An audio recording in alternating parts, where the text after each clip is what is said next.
Hi viewers, இன்றைக்கி நான் என்ன ரெசிபி செய்ய போகிறேன்னு பார்த்தீங்கன்னா எறா தொக்கு. எறா தொக்கு எப்படி செய்யணும்னு பார்க்கறதுக்கு முன்னாடி இதுக்கு தேவையான இன்க்ரீடியன்ட்ஸ் என்னன்னு ஃபர்ஸ்ட் பார்த்துடலாம். எறா 250 கிராம், மிளகாய்த்தூள் தேவையான அளவு. இங்கே நான் மிளகாய்த்தூள் பார்த்தீங்கன்னா நான் தனியா, மஞ்சள், சீரகம், சோம்பு இதெல்லாம் சேர்த்து நான் அரைச்சி நான் மிக்ஸ் பண்ணி தான் நான் மிளகாய்த்தூள் ரெடி பண்ணியிருக்கேன். என்னென்ன நான் சேர்த்துருக்கேன்னு சொல்லிட்டு நான் கீழே டிஸ்கிரிப்ஷனில் கொடுத்துருக்கேன், அது நீங்கள் பாருங்கள். நெக்ஸ்ட்டு இஞ்சி பூண்டு விழுது, எண்ணெய் தேவையான அளவு,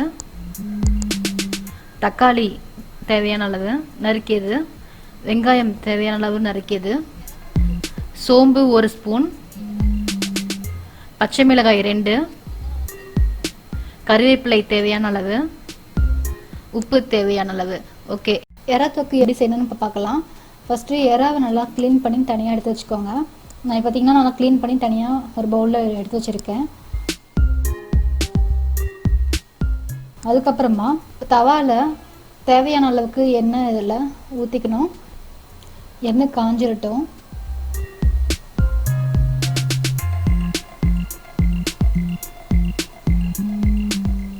ஓகே, எண்ணெய் காஞ்சிருச்சு. நெக்ஸ்ட்டு கடுகு உளுந்து இதெல்லாம் ஆட் பண்ணிக்கோங்க. கடுகு நல்லா வெடித்து வந்துட்டுருக்கு. கடுகு வெடிக்கிற டைமில் நம்ம சோம்பு 1 ஸ்பூன் ஆட் பண்ணிக்கோங்க. அதுக்கப்புறமா இஞ்சி பூண்டு விழுது இதில் 1 ஸ்பூன் அளவுக்கு இதில் சேர்த்துக்கணும். இது இஞ்சி பூண்டு விழுது பார்த்திங்கன்னா பொன்னிறமாக வந்தாலே போதும்.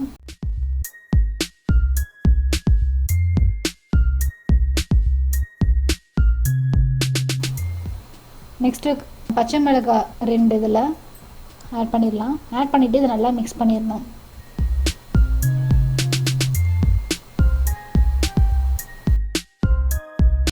இஞ்சி பூண்டு விழுது பார்த்திங்கன்னா நல்லா பொன்னிறமாக வந்துருச்சு. அதுக்கப்புறமா நறுக்கி வச்சிருக்கிற வெங்காயமும் அதுக்கப்புறம் கருவேப்பிலையும் இதில் நான் சேர்த்துக்கிறேன். வெங்காயம் நல்லா பொன்னிறமாக வர வரைக்கும் இதில் நல்லா மிக்ஸ் பண்ணிக்கோங்க.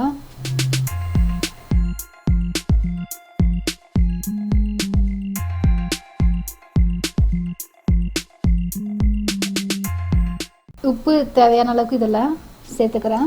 உப்பு நான் கொஞ்சமாக தான் நான் ஆட் பண்ணியிருக்கேன். நீங்கள் செய்யும்போது இந்த ரெசிபி செய்கிறதுக்கு எவ்வளோ உப்பு தேவையோ ஒரு பவுலில் நீங்கள் எடுத்து வச்சுக்கிட்டு அதுக்கப்புறமா நீங்கள் அதுலேருந்து கொஞ்சம் கொஞ்சமாக நீங்கள் யூஸ் பண்ணிக்கலாம். நான் இதில் கொஞ்சம் கொஞ்சமாக தான் நான் சேர்த்துக்கிறேன். வெங்காயம் சீக்கிரமாக வதங்கிடும், அதுக்காக உப்பு நான் இப்போ சேர்த்துருக்கேன். இப்போ வெங்காயம் நல்லா வதங்கிடுச்சு. நறுக்கி வச்சிருக்க தக்காளி இதில் ஆட் பண்ணிடுறேன். ஆட் பண்ணிவிட்டு இதை நல்லா மிக்ஸ் பண்ணிடலாம். தக்காளி பார்த்திங்கன்னா அதுவும் நல்லா வதங்கணும். இது வதங்கிறதுக்காக இப்போ நான் இதை மூடி வச்சிடுறேன். ஓகே, முடியாச்சு. இது ஃபியூ மினிட்ஸ் நீங்கள் அப்படியே வச்சுருங்க. இப்போ ஃபியூ மினிட்ஸ்க்கு அப்புறம் இது ஓப்பன் பண்ணிடலாம். இப்போ பார்த்தீங்கன்னா தக்காளி கொஞ்சம் வதங்கியிருக்கு. இது நல்லா மிக்ஸ் பண்ணிடுறேன். இப்போ பார்த்தீங்கன்னா நல்லா மிக்ஸ் ஆகிடுச்சு. நல்லா மிக்ஸ் பண்ணதுக்கப்புறமா மிளகாய்த்தூள் 2 ஸ்பூன் இதில் ஆட் பண்ணிக்கிறேன். ஆட் பண்ணிவிட்டு இது நல்லா மிக்ஸ் பண்ணிக்கணும். எல்லா சைடுமே வர்ற மாதிரி நல்லா மிக்ஸ் பண்ணிக்கோங்க.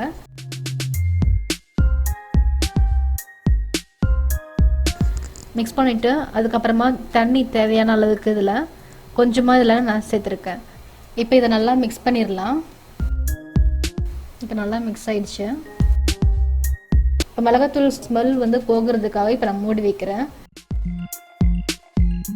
ஃபியூ மினிட்ஸ்க்கு அப்புறமா இதை ஓப்பன் பண்ணிக்கிறேன். இப்போ மிளகாத்தூள் வாசனை இப்போ போயிடுச்சு. இப்போ நான் நல்லா மிக்ஸ் பண்ணிடுறேன். இப்போ நல்லா மிக்ஸ் பண்ணிட்டேன். இப்போ பார்த்தீங்கன்னா நல்லா கலர்ஃபுல்லாக பார்க்கவே நல்லா வதங்கி மிளகாத்தூள் ஸ்மெல்லாம் போயிடுச்சு. இந்த டைமில் இப்போது நம்ம க்ளீன் பண்ணி வச்சுருக்கிற எறாவை இதில் ஆட் பண்ணிடலாம். ஆட் பண்ணிவிட்டு இதை மிக்ஸ் பண்ணிடலாம். இது கொஞ்ச நேரம் வெந்தாலே போதும். நீங்கள் ரொம்ப நேரம் அப்படியே வச்சுருந்தீங்கன்னா ரப்பர் மாதிரி ஆகிடும் எறா. அதனால 2-3 மினிட்ஸ் மட்டும் இதில் வேக வச்சாலே போதும். எறா வேகிறதுக்காக இப்போ நான் மூடி வைக்கிறேன்.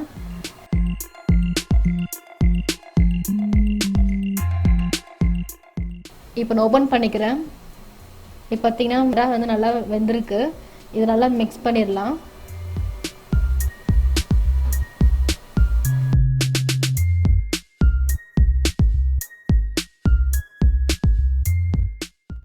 அகைன் நான் மூடி வச்சிடுறேன்.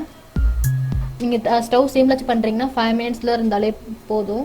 இல்லைன்னா நீங்கள் வந்து 2 to 3 மினிட்ஸில் நம்ம வச்சாலே போதும். இப்போ நான் ஓப்பன் பண்ணி பார்க்குறேன். இப்போ பார்த்தீங்கன்னா இறா நல்லா வெந்துடுச்சு. இது நல்லா மிக்ஸ் பண்ணிடலாம்.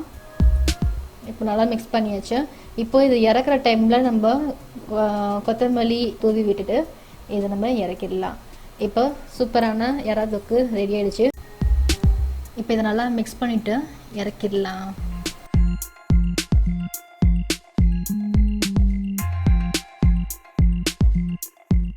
ரொம்ப சிம்பிளான ரெசிபி இது. இப்போது பவுலில் ட்ரான்ஸ்ஃபர் பண்ணிடுறேன். இப்போ இந்த ரெசிபி வந்து எல்லாருக்குமே ரொம்ப பிடிச்ச ரெசிபி இது.